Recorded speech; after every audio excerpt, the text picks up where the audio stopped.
Fala pessoal, tudo bom? Sou o Ulisses Dias, estamos aqui no meu canal no YouTube.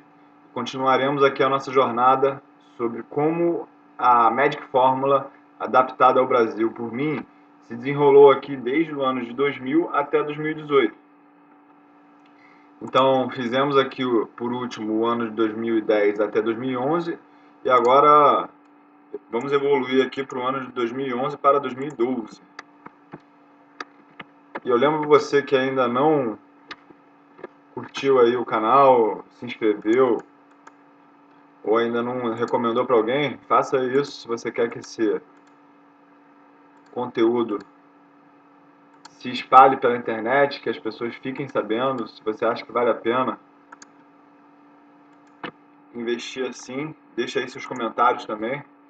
Eu quero entender qual é a opinião do pessoal sobre os temas que a gente está abordando aqui. O que vocês concordam comigo, o que vocês discordam. Outra coisa que eu gosto de falar muito quando eu converso sobre investimentos é que todo backtest,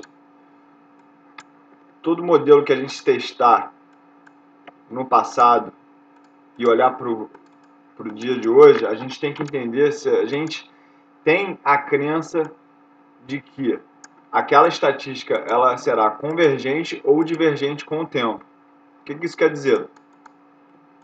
Para quem não entendeu, a gente tem que pensar se a gente acredita que o resultado que a gente está alcançando aqui com a Magic Fórmula, se ele vai ser aderente ou não com o passar do tempo. Por quê? Porque se eu achar que não vai ser aderente, eu tenho que fazer o contrário da Magic Fórmula. Mas se eu achar que vai ser aderente, eu tenho que continuar fazendo. Por quê? Porque conforme a gente vai aumentando o nosso N da amostra, quanto mais períodos a gente vai testando com a metodologia, mais a gente vai ser capaz de tender à média, que é o que? Ser convergente, ser aderente ao resultado. Então é muito importante a gente entender aonde a nossa crença está ancorada, porque vai ajudar a gente a proteger a metodologia, ter a disciplina na época que o modelo começar a não funcionar. E, pô, eu acho que nunca vai ser demais eu repetir o fato de que vai ser no pior momento da estratégia, na hora do drawdown, que a gente vai entender mesmo se a gente está aderente ao modelo, à metodologia ou não. Do mesmo jeito que os investidores técnicos, eles têm lá uma série de erros seguidos, do mesmo jeito que se a gente fizer um cara e coroa aqui durante inúmeras vezes, a gente vai pegar várias caras seguidas, várias coroas seguidas, a gente vai pegar alguns anos de prejuízo seguido aqui para a Magic Fórmula, mas só que a gente tem que ser disciplinado, porque vai ser justamente nesse momento que vai dar a reversão para a convergência do modelo, no meu ponto de vista, né? Eu não estou querendo impor aqui a minha visão, mas é o que eu acredito. Então vamos voltar aqui para o ano de 2011, vamos fazer o nosso primeiro filtro, que é a liquidez. Então, vamos excluir todas as empresas com liquidez menor do que R$1 milhão ao dia, em média.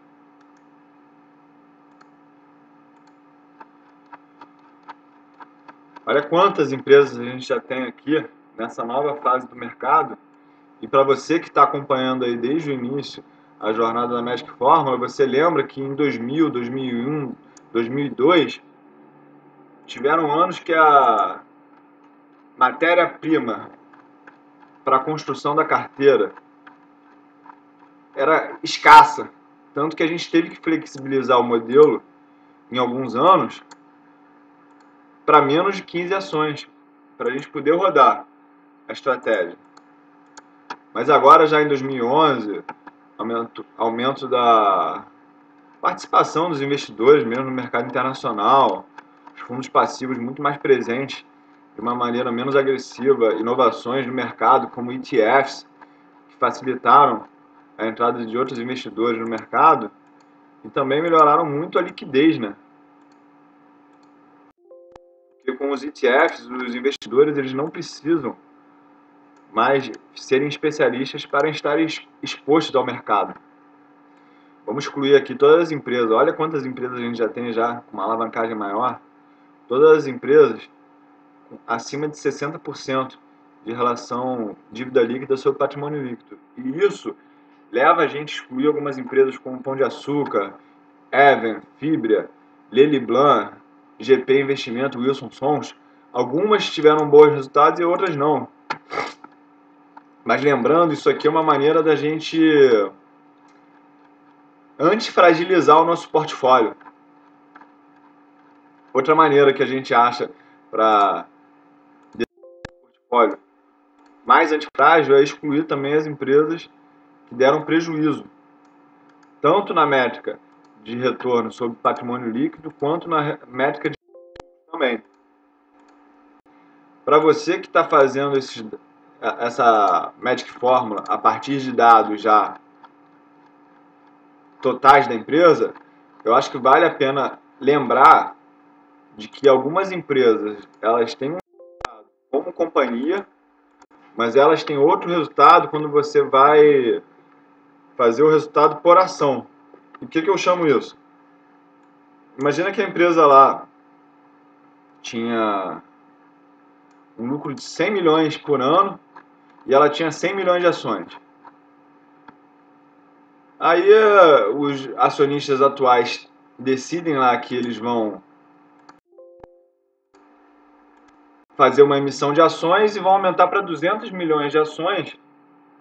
Vão pegar esse dinheiro, vão botar em caixa lá ou vão pagar uma dívida. Só que o lucro vai continuar de 100 milhões. Então o lucro por ação foi diluído em 50% nesse caso. E a gente como investidor tem que ficar de olho nessas inconsistências, vamos chamar assim, na hora de fazer pesquisa. Por quê? Porque é extremamente importante a gente lidar com os dados por ação.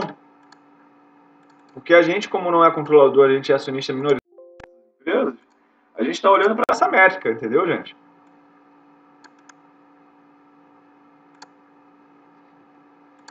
Então a gente vê aqui que a ordem da carteira ficou sendo essa. A gente tem Coelce, Brasil Properties, que é de imóveis, Elbor de construção, a STT de energia, Cielo, processamento de dados, Bradespar e Vale. A gente vai tirar aqui a Vale pela questão da controlada e controladora. Exetec, também de construção, Eco Rodovias de concessões. Vamos adicionar aqui já, para a gente não cometer o mesmo erro que o Fábio Pinto, nosso grande amigo, nos alertou aqui, né? A Marco Polo, veículos e peças, Telefônica, telecomunicações, Direcional, construção, Sabesp, saneamento, TIM Participações, telecomunicações, Grandene, calçado e têxtil e Copasa, saneamento também. Como a gente não tem nenhum tipo de filtro em relação a setorial, por enquanto, e você, eu acho que você deve ficar à vontade para adicionar os filtros que você quer na prática, porque o Joe Greenblatt, ele propõe isso no livro. Então, no meu caso aqui, eu acho relevante botar os dados de endividamento. Por quê? Porque eu não quero saber de empresa muito alavancada.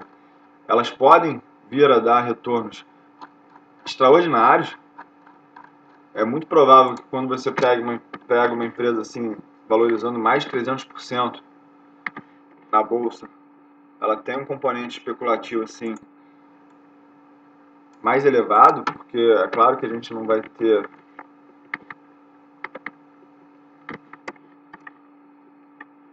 um retorno nessa magnitude para investimentos mais conservadores, do ponto de vista de estrutura de capital. Mas eu, no caso, eu prefiro não correr esse risco, tá? Vamos excluir aqui essa empresa, que nem entrou na carteira, mas como não tem dados, eu prefiro excluir ela já, né? Porque a gente vai ter a nossa média aqui total da Magic Formula. Então, gente, deixa aí uns modelos que vocês teriam curiosidade que eu fizesse aqui, que eu já estou acabando já aqui o estudo da Magic Formula adaptado ao Brasil, e eu vou fazer um outro estudo em linha, mas eu gostaria de entender quais são as dúvidas, as curiosidades que vocês que estão me assistindo aí têm, e se for possível eu reproduzir esses retornos, eu vou fazer sim, tá?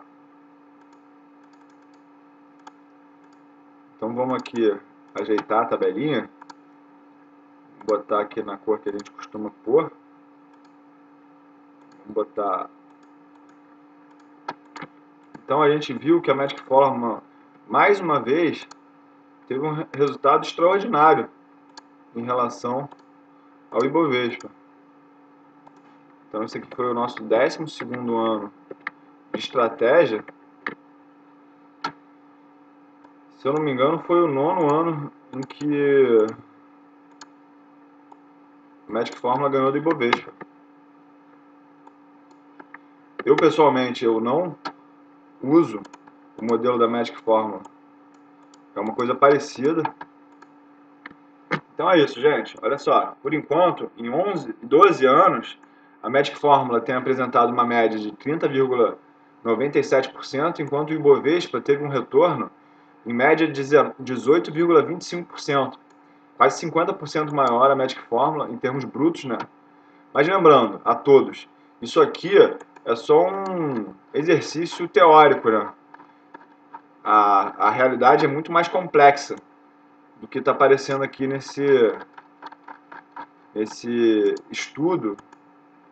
Por quê? Porque a gente tem um componente psicológico aí, e eu vou tentar repetir isso em todos os vídeos, porque eu acho muito importante a gente lembrar que a sobrevivência é o fator mais importante no mercado. Por quê? Porque esse é um jogo que aos poucos, conforme você vai ficando mais tempo no mercado, você vai absorvendo o retorno daquelas pessoas que foram à falência. Então, somente de você ser um sobrevivente, você já é um vencedor no mercado. Tá bom? Então, para isso a gente precisa de autorresponsabilidade, de entender que a gente tem que sempre estar com um portfólio pronto para qualquer coisa. Tudo é possível. A gente precisa ser disciplinado em seguir o nosso sistema e ter persistência, porque o sistema nem sempre vai dar resultado positivo, nem sempre vai dar certo, mas a gente precisa confiar na aderência dele ao seu histórico, tá bom? Então é isso, gente. Eu sou o Ulisses Dias, esse foi mais um vídeo da Magic Formula adaptado ao Brasil. Espero que você tenha curtido esse vídeo, tenha gostado do conteúdo e te vejo no próximo, tá? Grande abraço, é isso aí.